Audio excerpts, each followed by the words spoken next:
Hola y bienvenidos al Picalibro. ¿Te has puesto a pensar si es posible que pierdas el día de mañana los derechos a la libertad, por ejemplo, o a la propiedad? Porque vienen cambios sociales, por ejemplo, porque simplemente se ha considerado que hay mejores formas de hacerlo, todo bajo un punto de vista totalmente racional y objetivo. Si no lo has puesto a pensar así, pues deberías de hacerlo, porque hay una visión que viene desde la Ilustración en que la historia es lineal y es positiva en el sentido de que es un edificio que se construye piso por encima de otro y por encima de otro. Pero la realidad no es esa. Esa visión de la Ilustración es errada, es bastante optimista y peca de ingenua. Y voy a tratar de explicar en este video a través de presentarle uno de los filósofos de la historia más interesantes que ha dado Europa, que se llama Giambattista Vico, que por cierto es uno de los teóricos más importantes en el sentido en que él vio que la historia, en vez de ser progresista, es elíptica, es decir, vuelve a los mismos sitios con ciertos cambios, pero no necesariamente esos cambios son para mejor.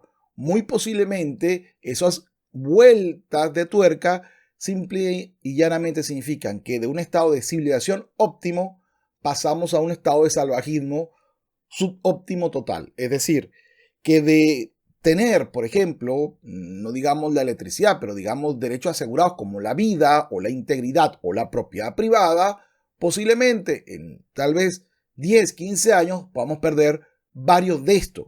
Y podríamos incluso racionalizarlo como si fuera un progreso cuando realmente lo que estamos es embelleciendo un retroceso. Es decir, estamos embelleciendo una vuelta elíptica de la historia que nos va a ir pues nada bien en experiencias individuales.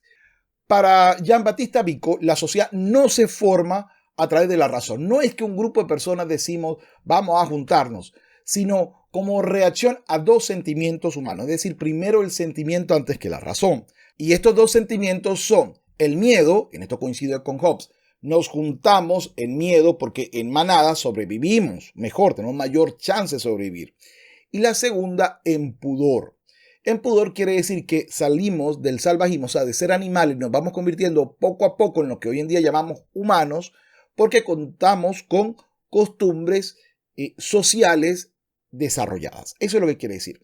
El pudor, por ejemplo, es lo que impide que sigamos de repente, intimando en medio de una plaza o yendo al baño en medio de una plaza. Y entonces vamos y emitimos y decimos, estos actos tienen que ser fuera de los ojos de los demás. Vaya usted y hágalo allá, pero no en el medio de la actividad social. Ahora, esas dos grandes posiciones o esos dos grandes sentimientos terminaron creando costumbres y esas costumbres terminaron creando tres pilares que son la base de toda sociedad. Recuérdese, para Giambattista Vico, nosotros como civilización venimos de ser animales salvajes. De animales salvajes nos unimos en tribus, de tribus nos vamos a villas, pueblillos, de pueblillos nos vamos a ciudad, de ciudad nos vamos a república y después sí a la academia, al pensamiento.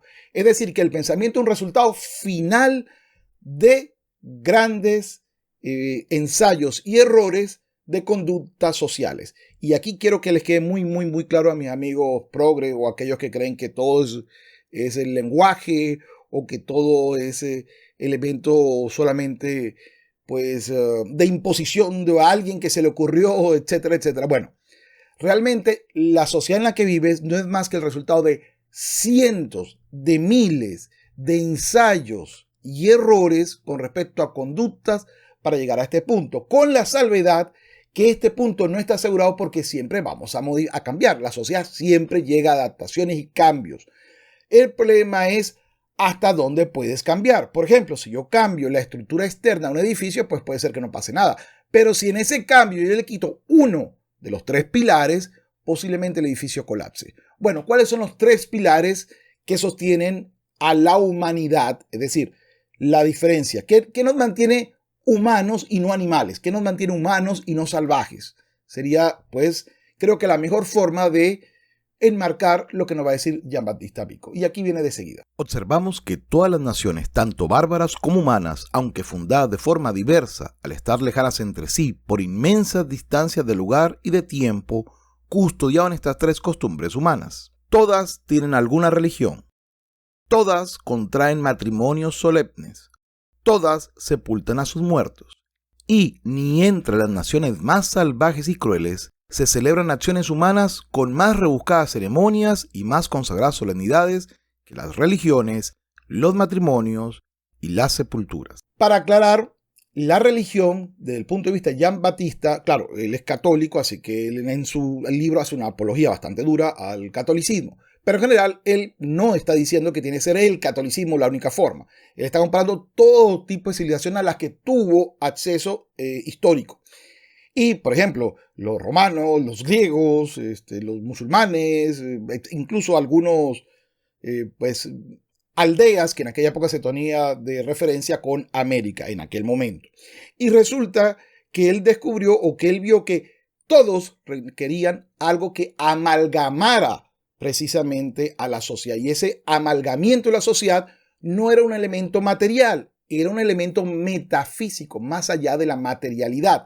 Era una visión conjunta que me permite justificar el gobierno, lo bueno y lo malo, mi conducta personal, mis obligaciones familiares, mis obligaciones sociales. Es decir, requerían una base de conducta. Y esa base fue la religión. Porque en toda esta obra se ha demostrado que los primeros gobiernos del mundo en su forma completa tuvieron gracias a la providencia la religión, únicamente sobre la cual se fundó el Estado de las familias. De ahí que pasando a los gobiernos heroicos civiles o aristocráticos, aquella religión debería de ser su principal y firme base. Luego, llegando a los gobiernos populares, la misma religión sirvió a los pueblos para llegar a ellos. Y deteniéndose finalmente en los gobiernos monárquicos, la religión debió de ser el escudo de los príncipes. Por lo que, al perderse la religión en los pueblos, no les queda nada para vivir en sociedad, ni escudo para defenderse, ni medio para aconsejarse, ni base donde regirse, ni forma por la cual estar en el mundo. Pero no se malinterpreta lo que está diciendo Giambattista. No está diciendo que necesitas un Dios, sino necesitas una religión, que no es necesariamente igual. A ver, por ejemplo, el comunismo es per se una religión. Tiene un cielo llamado el comunismo, tiene pues un libro que adoran, tienen sus propios santos. Es decir, usan más la parte sentimental e intuitiva y la racional para justificar ese sentimiento. Ojo, eso es normal en prácticamente todos los humanos, es decir, así es como funciona la humanidad. Pero, como la única forma de sostenerlo es a través de esa ilusión que nos da toda una base de ver la vida, entonces hace que esa posición política sea mucho más consolidada que otras. Se requieren esos elementos metafísicos que permitan sostener una posición. Lo mismo, si tú eres progresista, tú creerás realmente que estás haciendo el bien, tratando de recuperar acciones históricas que no han sucedido en el tiempo presente y dándole derechos y tratos diferenciados contra los malos que están en tu mente. Pero esa es una visión metafísica que te permite estructurar tu conducta. Bueno, Raymond Aron decía de forma muy jocosa que el marxismo es el opio de los intelectuales. Yo estoy totalmente de acuerdo. Igualmente, hay otro grupo que hoy en día habla que la ciencia hay que creer en ella, lo que mata el concepto de ciencia. La ciencia no se necesita creer y la ciencia no es verdadera porque creas o no creas en ella. La ciencia es verdadera porque es predictivamente adecuada, es correcta en su predicción. En caso contrario, no es ciencia, o por lo menos no es ciencia como se entiende desde la epistemología. Pero bueno, todo esto es sustituciones de religiones por religiones modernas. El progresismo, una religión moderna, el comunismo, una religión moderna. La ilustración es una religión moderna realmente. Creo que cada vez estoy más convencido de eso. Aquellos que se consideran que hablan en nombre de la ciencia y la objetividad es una religión moderna, se están convirtiendo en una religión moderna porque buscan dogmas que no se pueden discutir porque son la verdad revelada y son la verdad que nos dan el pegamento o la unión. Y eso es necesario en todo conjunto. Ahora, Las otras dos patas. ¿Por qué el matrimonio solemne? Porque el matrimonio es la base de la sociedad. Sin matrimonio no hay hijos. Y aunque hubiera hijos sin un matrimonio estable y solemne, no hay niños con buena crianza. Se requiere un matrimonio, es decir, una familia que se encargue del cuidado y la crianza de los niños. Esa es la base. Esa crianza puede ser, porque a veces mucha gente dice de forma muy ligera, no, miren, es que el matrimonio es algo nuevo. No, si tú buscas históricamente el matrimonio tal cual hombre y mujer, es lo más común en la historia de la humanidad desde los tiempos en los cuales se pasó del salvajismo animal a las tribus y de las tribus a los pueblos y ciudades. El cambio precisamente marcó una institución llamada el matrimonio solemne. ¿Y por qué solemne? Porque es público. La pareja se está haciendo promesas y obligaciones mutuas socialmente exigibles. Es decir, que si no se cumple, la sociedad podrá interferir para que se cumplan dichas obligaciones, porque hay un interés social. Esa es parte de las condiciones más importantes porque el matrimonio debe ser solemne, porque el matrimonio es un acto social, con responsabilidad social y no solo un contrato entre dos sujetos porque quisieron, ay, sí, voy a casarme y ya está. No, no, no. Es el acto que sostiene la sociedad porque sostiene la generación venidera. Sin matrimonio solemne no hay generación venidera, no hay futuro. Y con respecto al servicio funerario, pues podemos, en este caso, justificarlo a través de dos formas. Uno, un reconocimiento a la vida y a la igualdad de condiciones. Todos, seamos ricos o pobres, seamos jóvenes o viejos, seamos saludables o estemos enfermos, vamos a morir. Todos. Lo que no sabemos es la fecha ni el cómo, pero todos vamos a morir. A pesar de que hoy en día pues se hacen estudios y se intenta de vender la idea de que a lo mejor en algún futuro la humanidad logre superar la muerte, la verdad es que eso todavía no ha sucedido y si eso sucede, veremos cómo se afecta una de las tres patas que sostiene la sociedad. Pero hoy en día hay otro problema con ese aspecto. Si no se tiene un servicio funerario, un respeto al fallecido, porque el cuerpo del sujeto es algo más allá que una mera mercancía, el cuerpo del sujeto, del humano, implica una dignidad que nos responde a todos socialmente hablando. Por eso es importante que se proteja. Mucha gente me dice, no, bueno, pero es que si no está vivo no hay dignidad, no hay derecho. Ah, bueno, pero entonces parece que no sabes cómo se administran los cadáveres en tu país y cómo en la ley están protegidos los cadáveres. Tú no puedes hacer lo que tú quieras con un cadáver, necesitas permisos para hacerlo. Si no lo haces, pues vas a tener problemas legales. Y estos problemas legales no es porque a 4 diputados se le ocurrió hacer esto, sino porque desde el comienzo de la sociedad, en cambiarnos de humanos o de salvajes a humanos, es decir, a grupos sociales movidos con miedo y pudor, algunos incluso agregan un tercero, aunque Giambattista lo deja casi al final, que es la piedad, pero ese no es el tema que me interesa.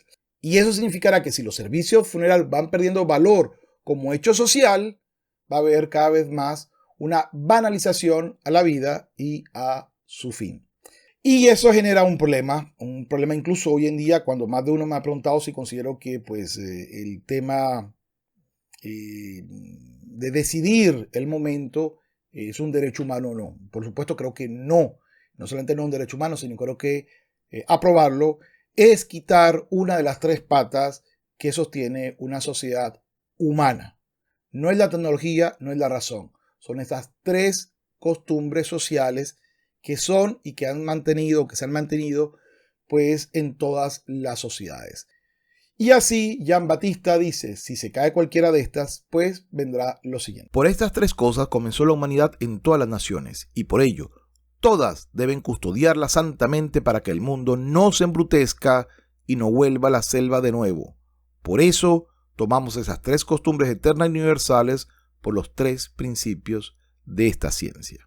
Es todo por hoy. ¿Qué te ha parecido esta breve introducción a Giambattista Vico? Si les gusta, les haré otros 2 videos sobre este filósofo de la historia italiano muy interesante. Tiene muchas propuestas con respecto no solamente a cómo se llegó de ser animal a ser humano, cómo se sostiene, que ha sido este video, sino además de cómo se llega al conocimiento, de la elíptica humana y el comportamiento, cómo nos ayuda a prevenir precisamente cómo va a llegar, es decir, cómo podemos pasar, cómo sabemos que la sociedad está en decadencia, por ejemplo, entre otros aspectos.